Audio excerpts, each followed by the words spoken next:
Rocks, rocks, rocks. Who doesn't love good rocks? Bust your ankle, stub your toe, blisters. Hi, my name is Sam Kruijver, and in today's video I hiked to Wellington Falls on what would become one of the more physically demanding hikes I've done to date. That's not to say the track itself would be rated as super difficult from people who hike a lot. Rather, for a relative novice like myself, my body felt pretty wrecked by the end of it due to the uneven ground and lots of rocks. Wellington Falls is the tallest waterfall in Wellington Park at over 50 metres high and surrounded by impressive dolerite cliffs. With a lot of rain falling in the preceding days, the waterfall was likely to be putting on an impressive display.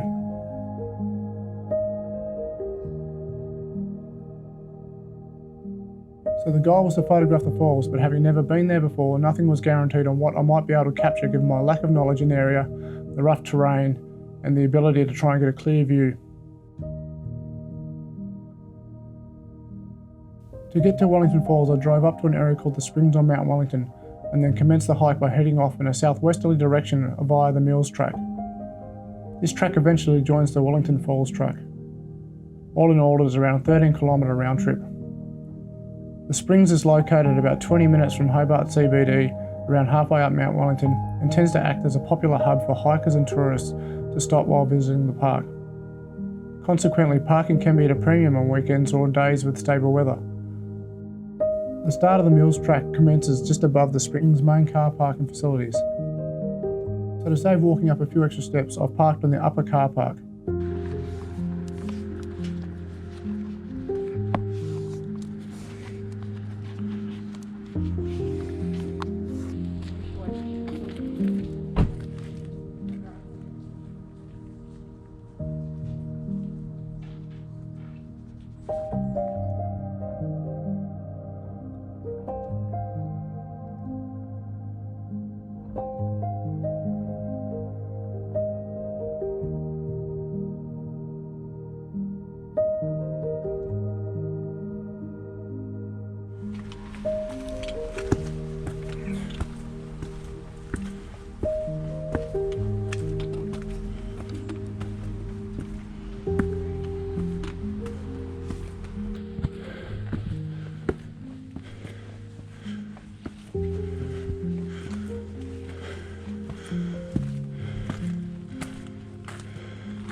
So I've just arrived at the Springs, just made my way up the short set of stairs, albeit a tough set of stairs. I'm pretty knackered already, to get to the junction that takes you either to the zigzag track, the organ pipe track straight up the mountain,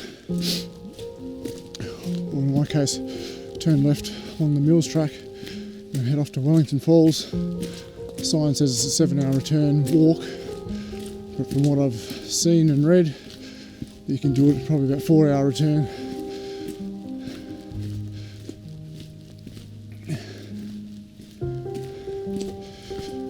So I've got all my gear with me at the moment. I'll hopefully stop off at the Disappearing Tarn. We've had a bit of rain over the last couple of days, so hopefully there's some water in it. The idea is to then try and record a time lapse around the tarn. I brought all my camera gear with me. Hence the reason why I'm so puffed just walking up the 30 odd so metres of stairs. I need to go to the gym more. And yeah, got a slider with me, so hopefully get some nice movement, recording any time lapses. And try and do the same again at Wellington Falls, if we can make it there in time.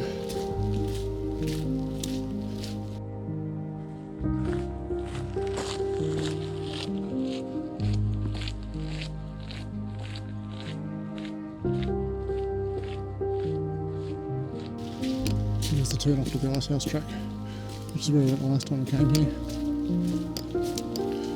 Today, I'm going straight ahead off to Wellington Falls. Long trip. Perfect day for walking. It's nice and cool. It's only about 10 degrees, overcast, not a breath of wind.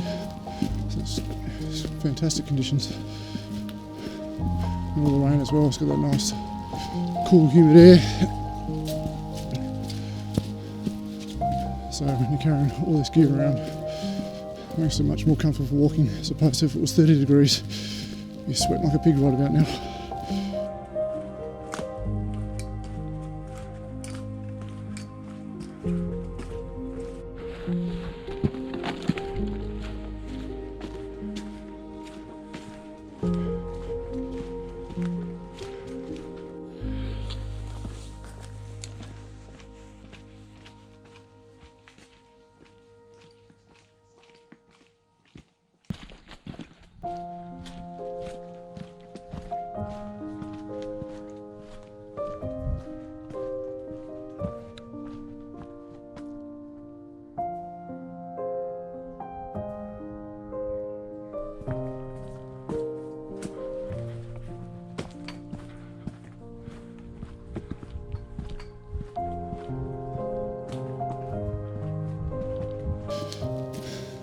As you can see, I've been walking for about 20 minutes now.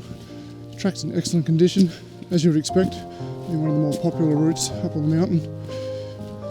Very well maintained, just a few rocks and tree stumps.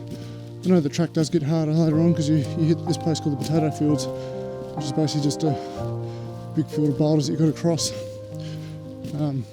But if it wasn't for the wet weather, you'd be able to walk along here just with runners on very comfortably. After hitting a bit of a clearing, coming to a nice rainforesty section with little streams coming down across the path. You can hear it running all the way down the hill.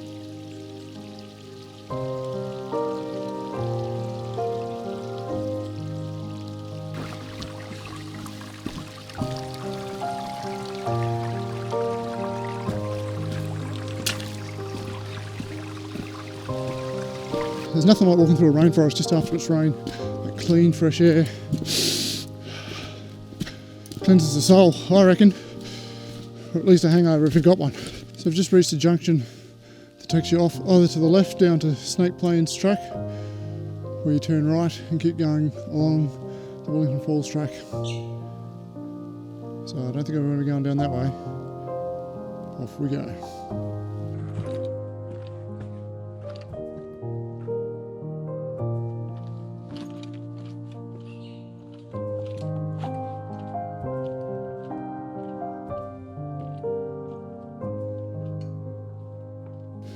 Since that junction at Snake Plains, it's certainly got more rocky and a bit more tricky under feet, especially with the slippery rocks.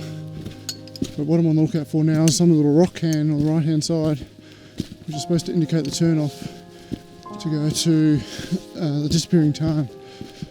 So hopefully I don't miss that, otherwise it's going to be a bit embarrassing. But the other thing is, if I do find it and I do get to the disappearing tarn, hopefully there's water there, otherwise it's going to be more embarrassing because I'll probably walk straight past it and not even know it's even there.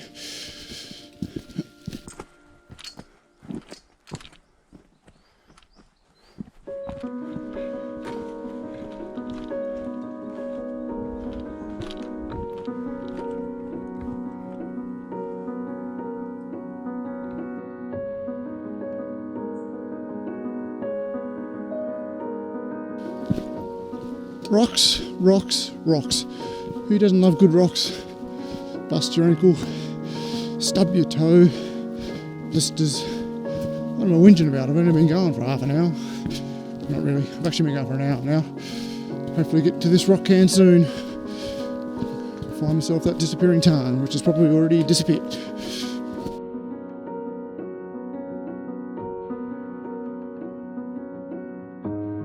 Starting to approach the potato fields here. Got the first stick marker to tell us where to go, so the track's going to become less obvious as I make my way across all these boulders. I've just reached a clearing amongst the track and come across stunning views of Cathedral Rock straight ahead. The GoPro doesn't do it justice, just how massive it actually looks from this angle. And just to the right hand side, got Mount Montague as well. And down over the side of that, over the back of that, would be the Huon Valley. Absolute stunning vista.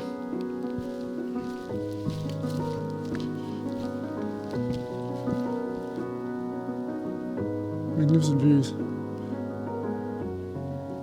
You're going to have to forgive the shaky footage. The GoPro seems to be playing up. Anyone that owns a GoPro 7 will probably know what I'm talking about. The silly battery just keeps dying. every time I try and record something. And in the midst of trying to fix that, I reckon I've missed the turn off to the disappearing tarn, because I'm now, if you can tell by the way I'm walking, approaching the potato fields. You can see some of these boulders I'm going to have to be walking over. Just got to follow these markers, as you can see here, all the way across. In the distance through these trees, you will see the big clearing that is the actual potato fields itself. So I might have to put the camera down for a bit as I try and walk through all this without dropping it or breaking an ankle.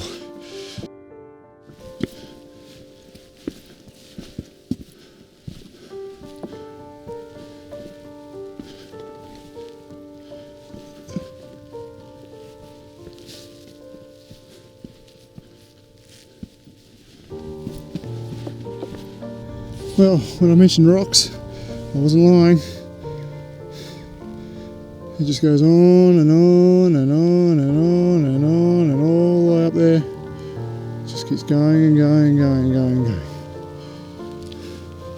And massive rocks too.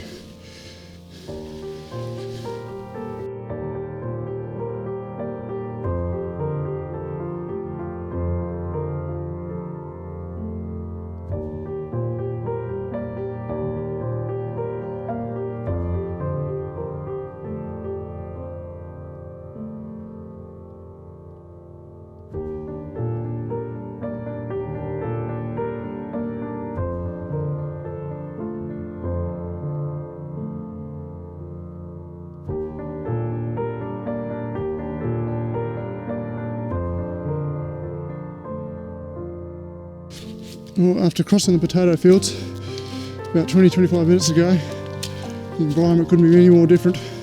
Wet, muddy, open, grassy.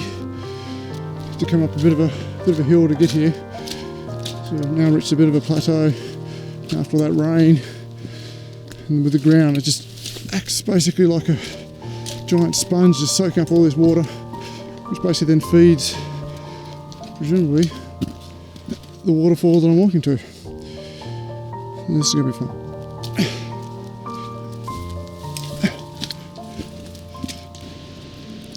So I've just come down a massive steep hill and got down to a point where I've reached this junction where it's got Wellington Falls lookout 5 minutes down that way. I'll continue along the Wellington Falls track, which is what I'm going to do.